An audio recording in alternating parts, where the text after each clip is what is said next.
So I'll dive right in. I'm going to spend a fair amount of time trying to give rushing through sort of a 40-year history, the most sort of recent 40 years of Afghanistan's history. Try to give context for why we find ourselves in the situation in Afghanistan we currently find ourselves, and of course where the Afghans currently find themselves, where we are in terms of U.S. policy toward Afghanistan, describe a little bit of my experience there, which was from 2018 to 2019.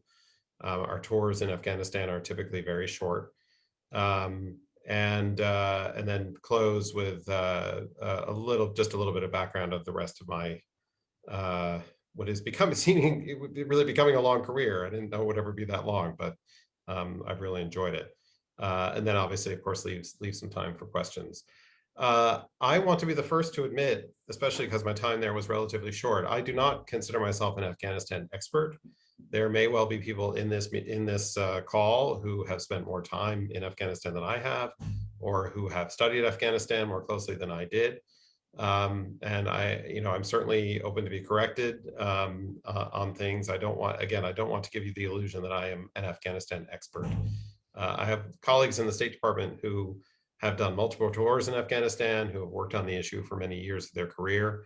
Obviously, you could not have worked in the Foreign Service after 2001 without working on the issue, because it has been a preoccupation of American foreign policy, certainly since then. But there may be folks who have more context and more background than I do, and certainly happy to make this sort of part of a conversation. It is in many ways a country that is surprisingly important, I guess. And what I mean by that is it's not a huge country. It has, there we go. It has a population of about 38 million, which is, not a gigantic country by kind of any standards. There has been no formal census since 1979 for kind of obvious reasons. So that 38 million is a bit of a guess. You can see there the ethnic breakdown, which again is fairly approximate. There is no majority population in Afghanistan. The largest population are Pashtuns. Then about, as you can see, Tajiks, Hazara, Uzbeks, and so on. It is, of course, a strong majority, overwhelmingly majority Muslim nation. The Hazara, which again, as I said, are about 10% of the population, are for the most part Shia, and then the rest practice some form of Sunni Islam. It's a poor country, of course. That's something, if people know anything about Afghanistan, they typically know that it's a fairly poor country. That remains the case, of course. It's well down, as you can see, 113th in the world per capita GDP. But you can see that in 2001, it was even more desperate, basically at the bottom in terms of per capita GDP. Low life expectancy, that's not really a surprise when you see those other indicators. It's landlocked. Let's take a look at the map. Geography is in some ways destiny. Afghanistan's neighbors are very complicated. Their relations with their neighbors are generally rather complicated. And you can see it's not the easiest neighborhood necessarily to live in. You've got your biggest border, Pakistan, covering the south and the east of the country. You can see that little teeny stretch of Badakhshan province that reaches and touches China. That's a very rough frontier there. That's not something you're going to see, lots of people back and forth all the time. You have the stands, as we call them in the Foreign Service business, up to the north, Turkmenistan, Uzbekistan, and Tajikistan. And of course, you have a very complicated neighbor to the west, Iran. And just to give you a sense, hopefully you can see my cursor here. So here's Kabul, the capital. So you can see pretty far in the eastern part of the country. People may remember a very famous battle after 9/11, Tora Bora. That was the area where we and our Afghan allies pinned Osama bin Laden down. If you can see my cursor, it's right sort of here. This little area is called the Parrot's Beak. And it was this area here where Tora Bora is. So this is not a relief map, but you have to understand about Afghanistan is much of the country is extremely mountainous.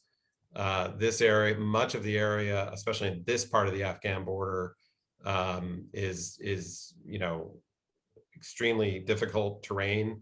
And Tora Bora, as we famously know, has a series of caves, very hard to navigate. And as the world knows, Osama bin Laden eventually escaped to Pakistan. Then that's sort of another story for another day. Pashtuns, as I said, are the largest group. They tend to congregate more sort of in the east and south of the country. That's a tendency. There are Pashtuns everywhere. There are Tajiks everywhere. It's not like it's incredibly monochromatic, but this part down here is generally considered sort of the Pashtun heartland, where it's a fairly strong majority Pashtun. Kabul is a very cosmopolitan city, and it has a strong mix of really all the ethnicities, including many Hazara. And Hazara, they don't tend to take up a huge part of the country, but these provinces here, Bamiyan, here, Kabul, kind of this neck of the woods, you'll find more Hazara, and then some kind of in a band heading out to Iran. There is, you will hear some people express concern about the Hazara population, saying that they are, sort of subject to Iranian command and all of that because of the commonality of the Shia, of the practice of the Shia brand of Islam. I didn't really find that necessarily to be the case. Hazara tend to be very moderate. It is true that many Afghans, including many Hazara, especially in the past, went to Iran to work. They were going simply for employment. Many of them not treated very well. So I did not see a lot of evidence. You would hear, though, from sort of anti-Hazara folks, this kind of sentiment that they are somehow tied to the Iranians. I don't think that's really the case. Tajiks and Uzbeks and some of the other folks tend again to kind of congregate a bit more in the northern part of the country. As I said, the country is very mountainous. Most of the really strong agriculture tends to be more in the south. It's when you get to the south into places like Kandahar and Helmand and others that you will have some very fertile areas. It's a very dry country, though, for the most part. Much of it is desert. It's very high desert. I found that when I flew over Kabul, and if you went anywhere in Kabul, well, not anywhere in Kabul, but if, for example, you were going to the airport in Kabul or going outside of Kabul, you would always take a helicopter from our embassy. And I found flying over Kabul reminded me a little bit of flying over Tucson, Arizona, where I've spent a fair amount of time. High desert, very dry, and it was surrounded by mountains, and it really gives you kind of the same feeling. Definitely some agriculture. They grow obviously the usual sort of things you need to stay alive, like grains and so on and so forth.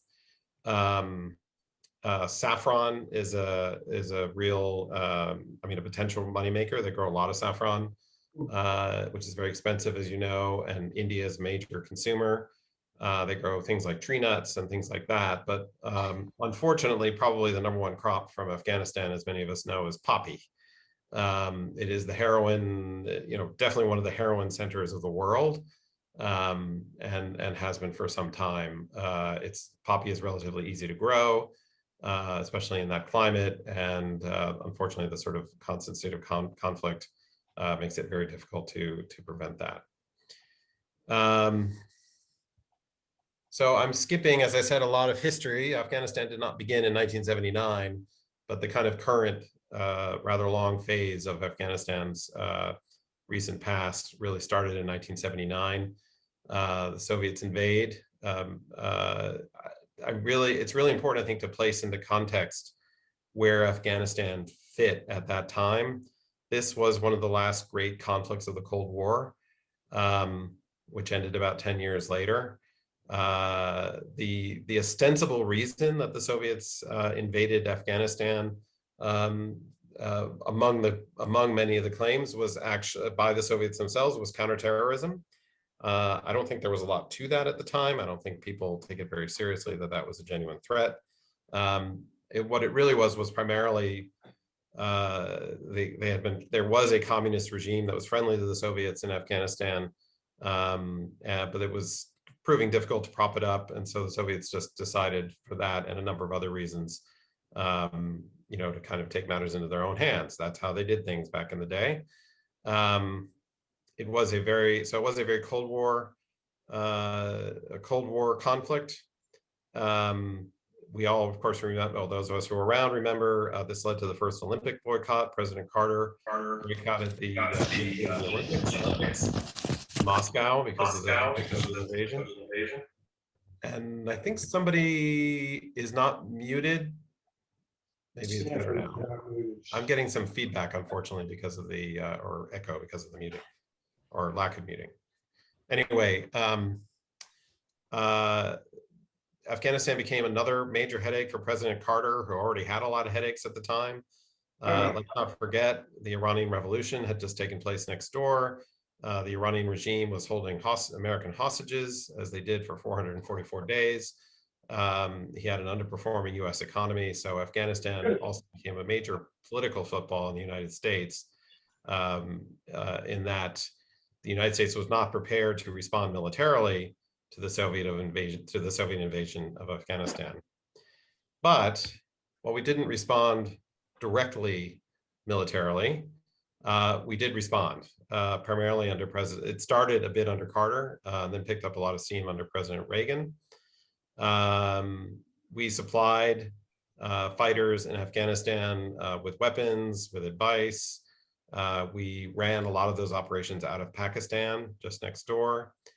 And Afghanistan over time became a rallying cry for global jihad, and became one of the first kind of instances where we heard that kind of language of global jihad emanating from the Muslim world, at least in a way that begins to intersect with us in some meaningful way. Many from the Muslim world began to, many men, obviously almost entirely from the Muslim world, began to go to Afghanistan to fight, to try to kick the Soviets out. We saw many, of course, from the Arab world, from Saudi Arabia, but even places far afield like the Balkans and places like Indonesia. We find all kinds of people going to this, again, arid, difficult place to fight a global jihad against the Soviets. We, of course, allied ourselves with many of these forces, some more than others. And of course, as you can see from the picture there, one wealthy Saudi, the son of a very famous family, Osama bin Laden, also traveled to Afghanistan to begin the jihad. They were successful. The Soviet Union, as we know, was already kind of on its last legs. Afghanistan was really its kind of last major foreign policy failure until, of course, the fall of the Berlin Wall. The Soviets departed in 1989, and a place that had already been very difficult, that had already been subject to guerrilla fighting, to mass violence, only became worse. And it became almost a Hobbesian state of nature after the Soviet departure. Regional powers surrounding Afghanistan had sort of their own proxies to fight for control. It became lawless and really vicious. And then this group began to emerge called the Taliban. They were not Pakistani, they were from Afghanistan, but they were heavily supported by Pakistan. They pledged to bring order, and law and order really is the best way to put it, to a country that was really suffering. The Taliban took over a number of areas and began to carry out kind of a rough justice, and we'll get more to the Taliban in a minute and what that means. But you had a population that was so exhausted and so frustrated by, factions coming and going and taking territory and then taking territory back, with civilians, as always in these situations, being the real losers. The Taliban began to become increasingly popular, especially in the South and in the East. It's important to remember that the Taliban are chiefly a Pashtun phenomenon. They were generally disliked and distrusted by the Tajiks and the other minorities, and that still remains the case, to this day. They, again, with heavy assistance from Pakistan, They began to take out quite a bit of territory, and in the end, by 1992 or so, they took over much of the country except much of the north, which remained under control of what became known as the Northern Alliance, which was, they were not exclusively Tajiks by any means, but heavily Tajik, and very anti-Taliban, very anti-Pakistan. And the Taliban controlled Kabul, and they controlled much of the country, but never could quite completely take control over the north of the country. We all know what Taliban rule meant. Yes, it might have been a rough justice, but it was not a justice that any of us could ever live with. It had a very, to put it politely, medieval view of women and women's rights. Education was pretty much downgraded across the country for everyone, but girls were not allowed to go to school. It was a crime. Women had no role in public life. And as you can see there, were subject to all kinds of terrible abuse for all kinds of imagined offenses.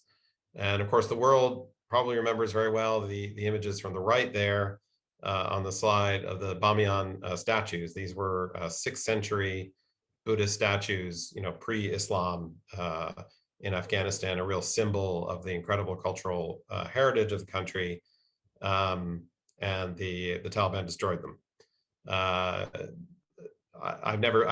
was not unfortunately able to go to the site. They have preserved the area, as a place to still try to remember their illustrious past, but alas, those statues are gone. What we also began to see during this period is Osama bin Laden and his friends established Al-Qaeda, and having first gone there to fight the Soviets, the main enemy after the Soviet withdrawal of folks like Al-Qaeda became, of course, us. And bin Laden believed that there essentially needed to be a holy war between the West and Islam. He believed that his brand of Islam and his kind of tactics could bleed the West dry, and lead to the downfall essentially of the West. He, of course, made no strong distinction between military targets and civilian targets. And actually, in my career, I had one of the very first kind of brushes, in a way, with Al-Qaeda. I was serving in Pakistan, Lahore, Pakistan. I served there from 94 to 96.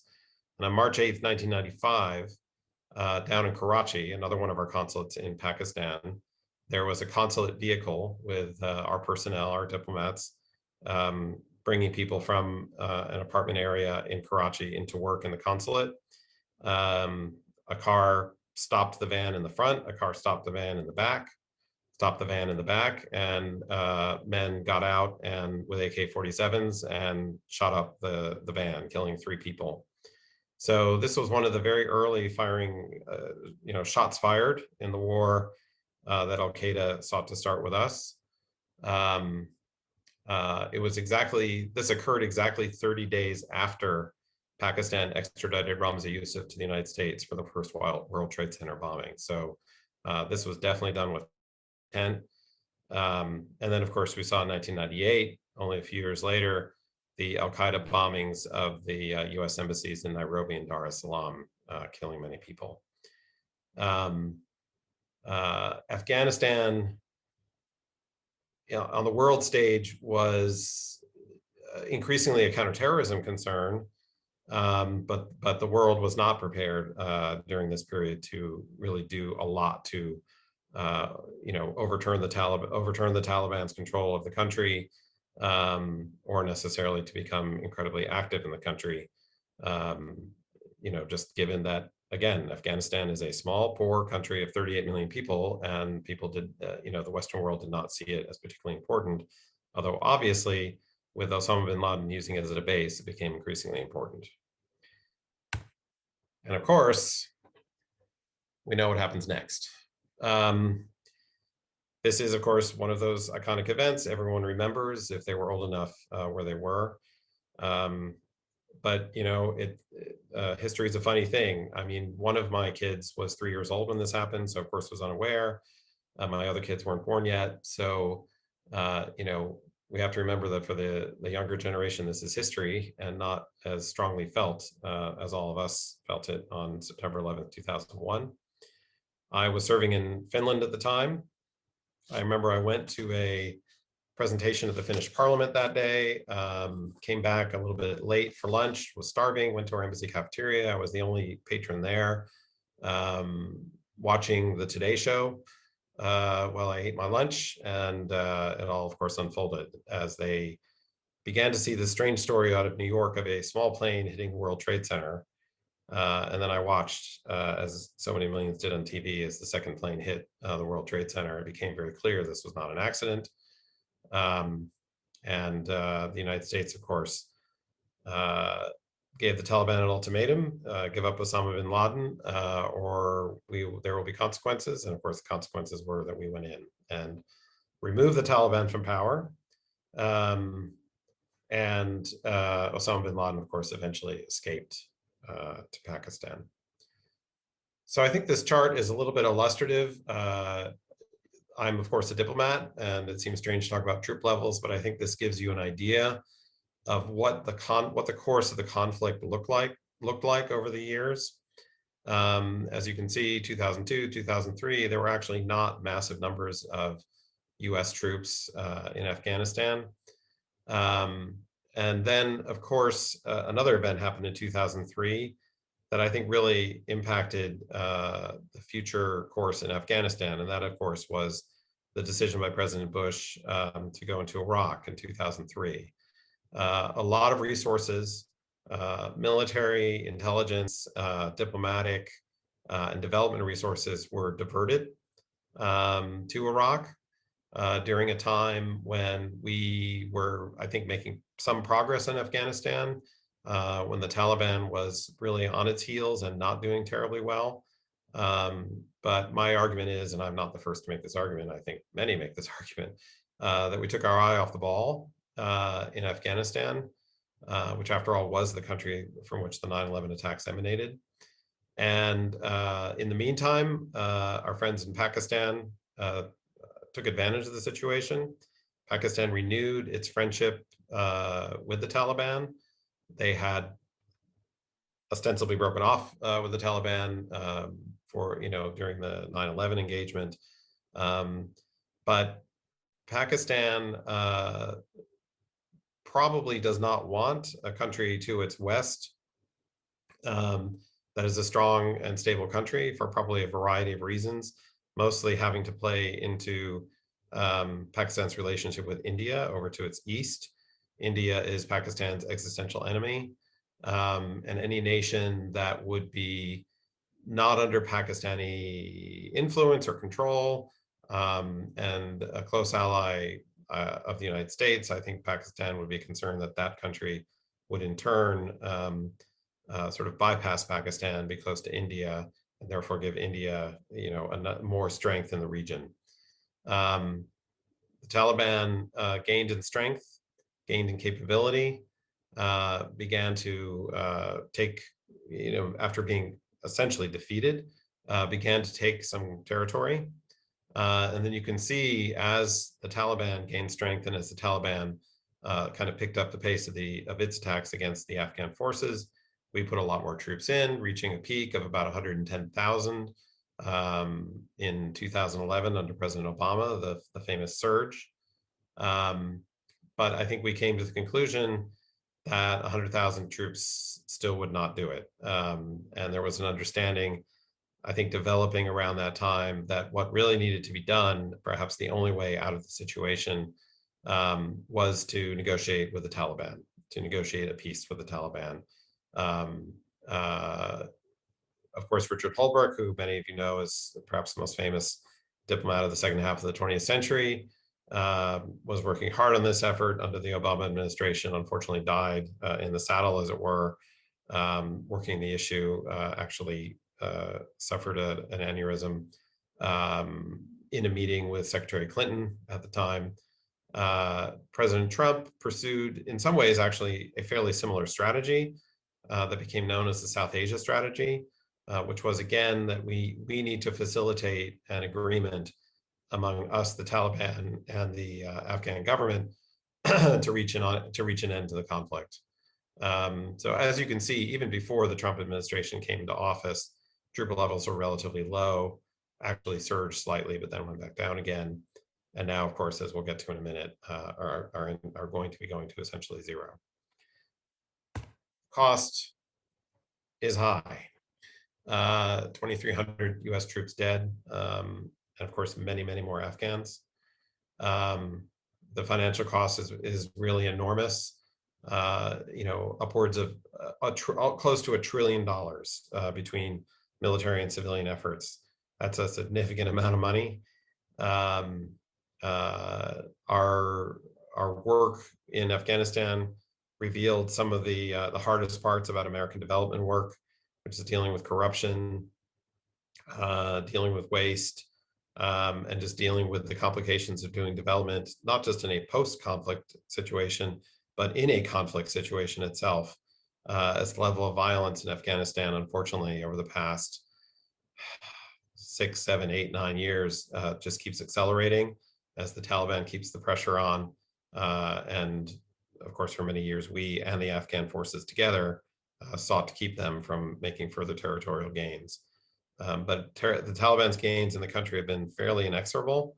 And what has been a significant change over the past 5 years or so is the Taliban have made many inroads in the north, which was typically a place where they could not have much success. I would argue the Taliban still remains broadly unpopular in Afghanistan. The problem is that successive Afghan governments have had a difficult time proving to the Afghan people that they can also bring a measure of success and a measure of services and security to the entire country. So the challenges remain incredibly significant. So what's the future of Afghanistan? As Janice alluded to, it's $1 million question. You see two interesting photos here, which I think encapsulate some of the complications and problems. The photo, of course, of the young women in short skirts is from the 1970s. This is not a picture that you would see in Afghanistan anywhere now. The picture on the right is likely from the 1990s. Now, to be clear, this picture from the 70s, I want to be very clear, was not representative of the country. There, in parts of Kabul during that period, it was a highly westernized, or in some ways quite westernized place, but that's hardly indicative of what the rest of the country looked like. So let me be a little bit clear on that. But among the many challenges and concerns that the international community has, and certainly I have, is the future of women in Afghanistan. If indeed the Taliban either take over the country by force or become part of a power sharing arrangement with the current Afghan government, we have a lot of concern. Everyone, I think, should have a lot of concern about the future of women and girls in Afghanistan. Will the Taliban seek to bring Afghanistan back to where it was in the 1990s? The young, educated generation in Afghanistan, certainly from my experience there, are deeply worried and concerned, not just women, of course, about their future. Any Afghan who was seen as working with the West, so obviously working with one of our embassies, working with the US military, working with NGOs that were funded by the West, consider themselves a target. And unfortunately, many of them are targets, literally targets. This certainly, this was going on when I arrived in the country, and it's certainly gone on when I've left, of assassinations of government civil servants, people who work for NGOs, media people seem to be a real subject of violence. Chiefly the Taliban, not entirely the Taliban. We also have seen violence coming from a small ISIS cell that exists in the country. And what I think is kind of underestimated is straight up criminality.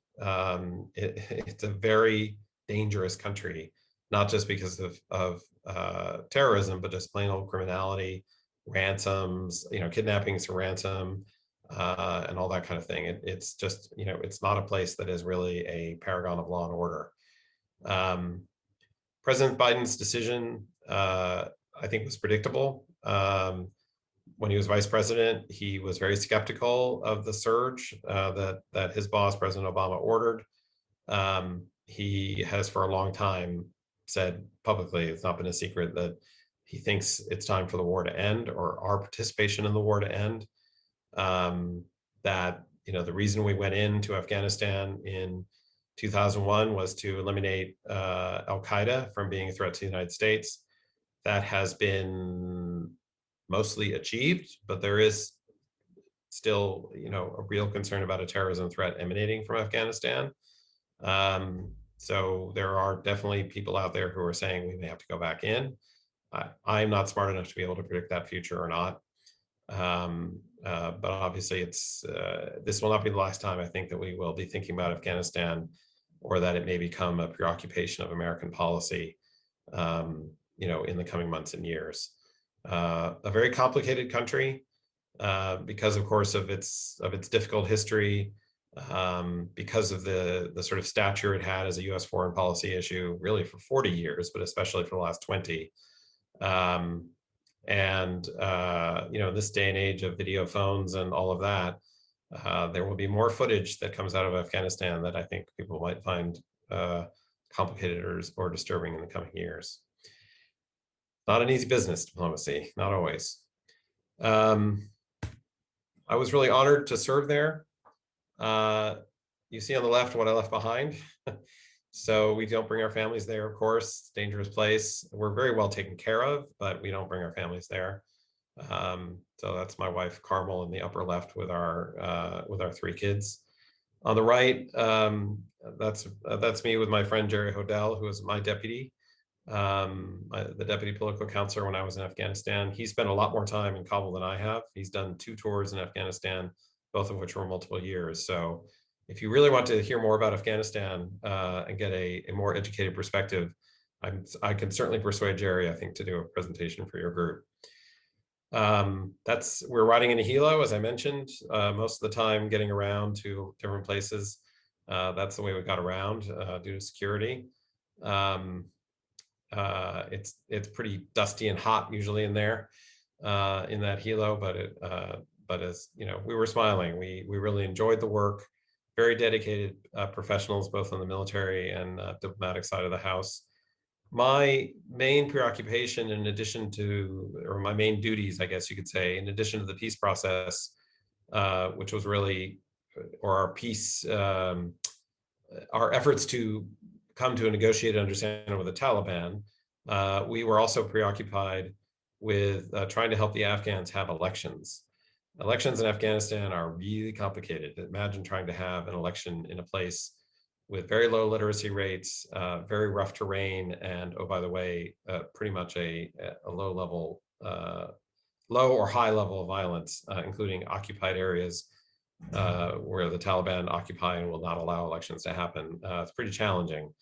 And then when you add to that pretty low level capabilities to a degree to run an election, it was quite challenging. Parliamentary elections were delayed several times.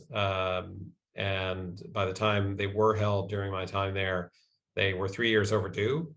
But I'm very proud of the fact that my team and I worked very closely with the Afghan election authorities, security authorities, and our own military to help the Afghans have elections that were, by Afghan standards, relatively successful. That is to say, a relatively low amount of violence and an acceptable amount of skepticism about the results. The Afghan parliament and the way the Afghan system works is not an incredibly important body. This was really critical because we needed to see if the Afghans were capable of holding presidential elections, which have a much higher stake. It's a presidential system. The president has a lot of authority there. Those were due to be held the following year. So this was a dry run because those elections, believe it or not, in 2018 were the first elections that Afghanistan completely ran itself and did not have assistance from the international community. So that was a big deal, and it was a modest success. And they did have presidential elections the following year that were, I would argue, also a modest success, reasonably well run by Afghan standards. And to no one, well, in a way, to no one's surprise, the incumbent Ashraf Ghani won re-election and is currently, of course, the president of Afghanistan. Finally, these are the flags that I've of the countries that I've served in over my career. I think one thing that's interesting as I was putting this together was I noticed the crescents in 3 of the flags. The crescent moon, of course, is the symbol of Islam. So Islam has been kind of a theme on and off for my career. It's been really fascinating for me. I, of course, as a kid from upstate New York, growing up in the 1970s, didn't know a lot of Muslims. But it has been a pretty big part of my career and very interesting part of my career, working with not just Muslims, of course, but living in many other interesting places around the world. So you see there, Pakistan, Singapore has the crescent, but actually Singapore is not a majority Muslim country. Finland, Turkey, where of course Janice and I work together, is a majority Muslim country. Then over bottom row, North Macedonia has a small, not small, about a 25% Albanian community, which is predominantly Muslim. Slovenia, Afghanistan, and of course, Greece, where I'm serving now. So I think I've hit my limit of about 45 minutes. I moved quickly, I know. For all the folks out there who are beginning careers or even thinking of a second career, I cannot think of a better life for me or my family than the Foreign Service. As I said, I'm in my 28th year as a Foreign Service officer, which is kind of scary. Never expected it to last that long. My family and I have absolutely enjoyed living all over the world. It's complicated. It's not easy to move your family every few years. It's not easy to learn new languages, and I'm pretty bad at it. But I, for one, could not have thought of a better way to serve my country and to live in all kinds of interesting places around the world. And I'm certainly happy to talk to anybody offline. And Janice knows how to find me. Certainly happy to talk to anyone offline who is considering the State Department as a career in any way, shape, or form. Certainly happy to chat with anybody who's looking at that as a possible future career. So I will stop. It's been a real pleasure to chat with you. And Janice, I will turn it back over to you to lead us through Q&A. Thank you so much, David. Really a quick tour d'horizon of Afghanistan and where we stand now. We're now going to move to the Q&A portion of the program. If you could stop sharing your screen at this point, it would be great, David. Yep. Stop share. There. Perfect. Thank you. So please submit your questions via the chat function. I've already noted a few that have come in while David was talking. You can access the chat function by clicking on the chat box icon, which should be located near the audio and video buttons on your screen. While we wait for questions to come in, I'd like to mention again that this is ICFRC's last seminar for the spring semester. The Program Planning Committee is working on its fall programs, and we'll be sending out information about them in late summer and early fall. Finally, ICFRC is grateful to be able to make its online programs free and open to the public, but ICFRC relies on the support of its members and attendees in order to operate.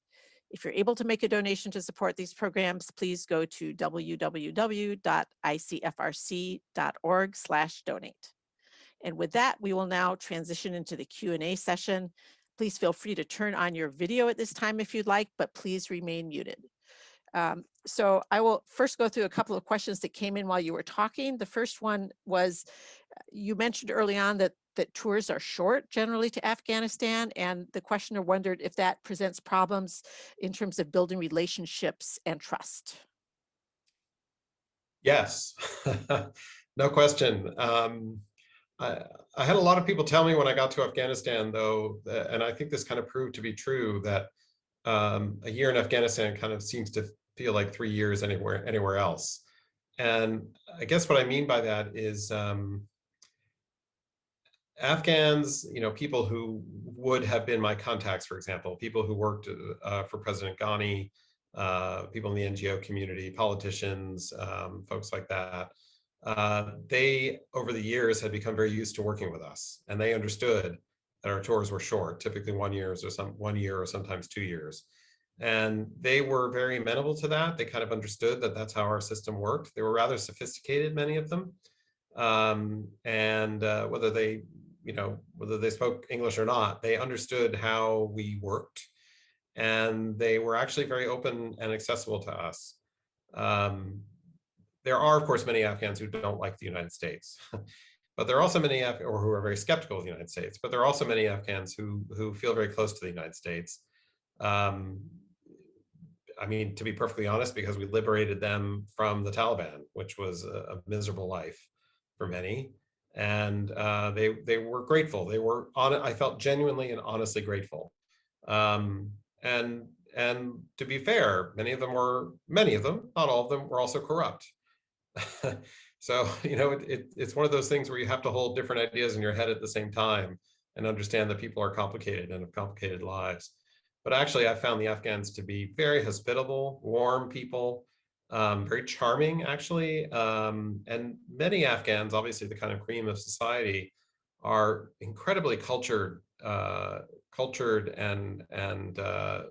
well-read, and they really do read ancient or read medieval poetry for fun. Very intellectual, some of them. So it's and Afghan culture is the chief language in Afghanistan, Dari, is a very polite language, and one of these sort of languages that's very, everything's in the passive voice and it's very polite. And it's such a juxtaposition to see the incredible brutality and violence in a place where much of the culture is actually this very warm, welcoming, very deep and rich culture. It's interesting, and of course very sad that the country has had such a terrible recent history. Indeed. I'm going to ask a couple of non-Taliban questions and then sort of group the Taliban questions together. So and in terms of diplomatic work, is there much in the way of consular work at Embassy Kabul? And is there much tourism or travel in either direction? There is consular work. I mean, consular work is, of course, typically divided into a couple of categories. One, of course, is helping American citizens who are in the country where you're serving, and then, of course, the other is the other direction. Managing visas, both immigrant visas and visitor visas for Afghans, say, who want to visit the United States. The consular workload in Afghanistan is actually not huge, with a couple of exceptions. There are not a lot of private American citizens in Afghanistan. There are some.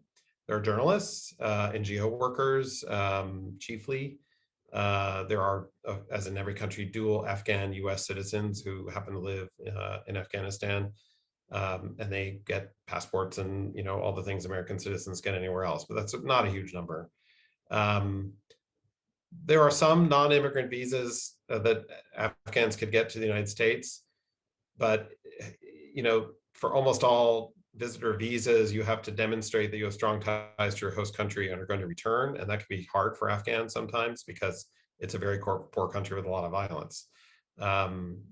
We did have a lot of Afghans who went on visitor exchange programs and things like that, students as well, but a fairly big number, kind of, in terms of people who went on official U.S. programs, but the overall number relatively small, and a number of immigrant visas. And there's a special category of immigrant visa called a special immigrant visa that's actually been in the State Department for many years, where if you serve as an employee of an American embassy for many years, typically at least 20, you could be eligible for an immigrant visa to the United States. People who work for us in Afghanistan, in particular, in Iraq and other places, take enormous personal risks to do so, and could qualify for a special immigrant visa within a few years. And many take advantage of that and come to the United States. Understandably. Do you know roughly how the number of NATO troops compares with the number of US troops in Afghanistan? So if I remember right, the United States, I believe, always had the largest number of troops in Afghanistan as a single country.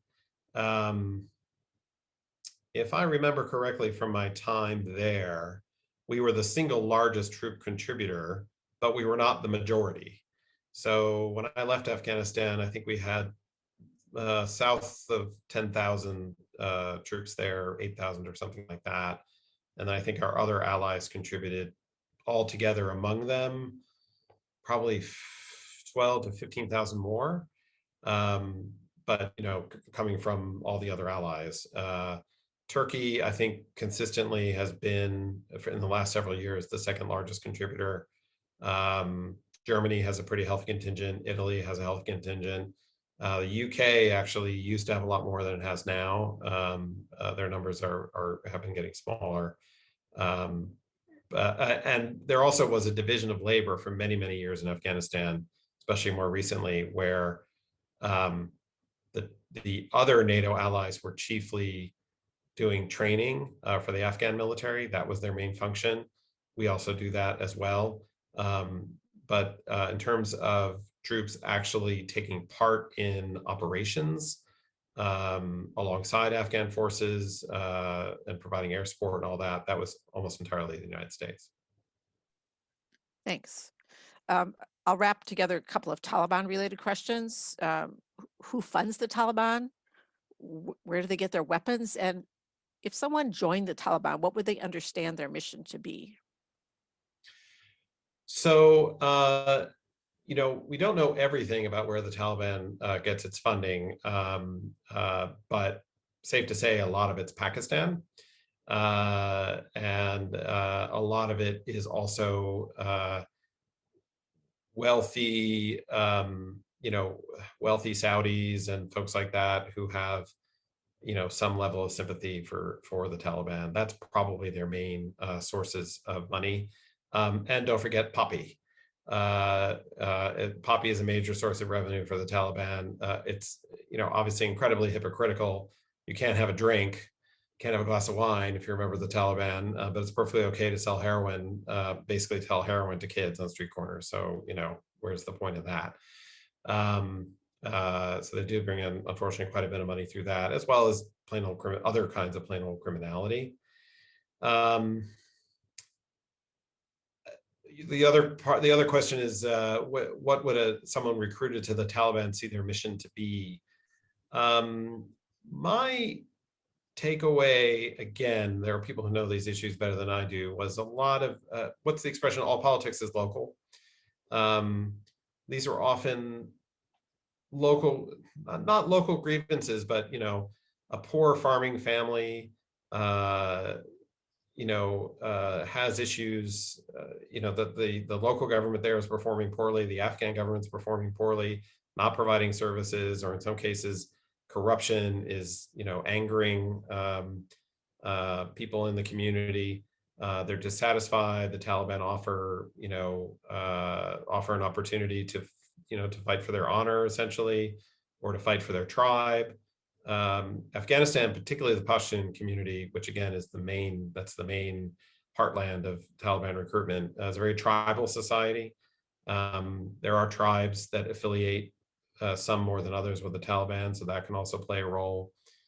But I think a lot of it is local. And again, remember, it's not a terrifically educated population.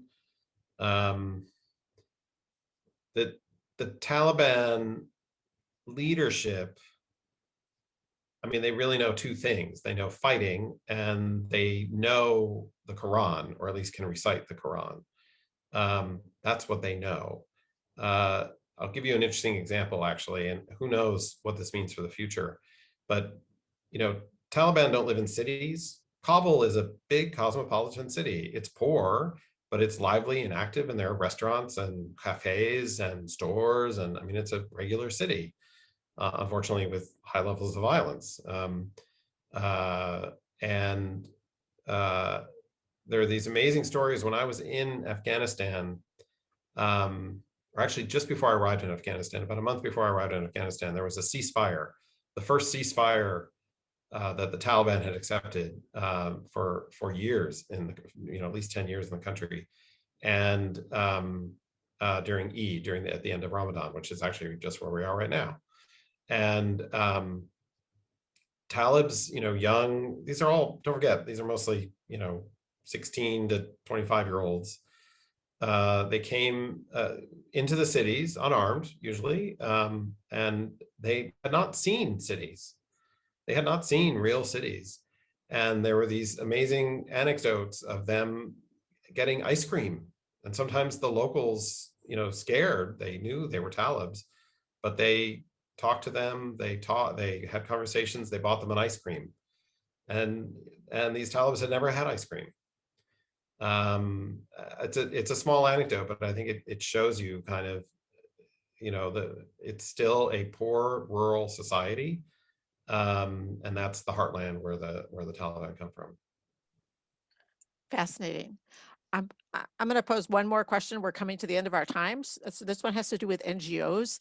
How does the U.S. cooperate with NGOs working in Afghanistan? And it may be hard to generalize, but how are NGOs welcomed or treated by the local community and government? So we have very robust relationships with NGOs in Afghanistan, both international NGOs as well as Afghan, indigenous NGOs that have been mushrooming in the country really for over the last 20 years. Afghans who genuinely want to help their fellow citizens. It's also, if you get paid by Western, by USAID or other Western sources, you're also going to have a good life, and that's nothing wrong with that. I mean, the USAID budget, I flashed that slide a while ago. I mean, over the years, we've spent many billions. I can't remember what the number was, but 45, 46 billion, I think it was, USAID. A lot of that actually works through NGOs. I don't know the percentage, but a lot of it works through NGOs. Again, both international and indigenous Afghan NGOs. It's a mixed bag, I think, sometimes the reception in the local community, but I'd say on the whole positive. But it's incredibly challenging work because the Taliban will just kill NGO workers for the most part if they're seen as being aligned with the West. There's an interesting kind of mini exception to that, which I found very interesting in my time there. Of course, one enormous job that is continually being done in Afghanistan is demining. The country was mined and mined again over and over again during times of conflict. And there are very respected international NGOs who do demining work in the country. And the Taliban, for the most part, there were many crises that popped up. The Taliban were tolerant of the demining groups. The Taliban they use IEDs, but they don't lay mines per se. They do targeted IED attacks, and they were tolerant of them, but for the most part, it's a dangerous living to work for an NGO in Afghanistan. Thank you, David, and thanks for all the good questions. Sorry, I couldn't get to quite all of them. Our time is coming to an end, and we now conclude our program. And I want to give a big thank you to David Berger for his incredibly educational presentation and for sharing his expertise with us today. David, I don't have one with me, sorry, but I'm honored to virtually present you with ICFRC's highly coveted coffee mug. For coffee, tea, or the beverage of your choice. We will coordinate delivery details with you very soon. Thanks also to our viewing audience for joining us today. Have a great summer, and we are adjourned.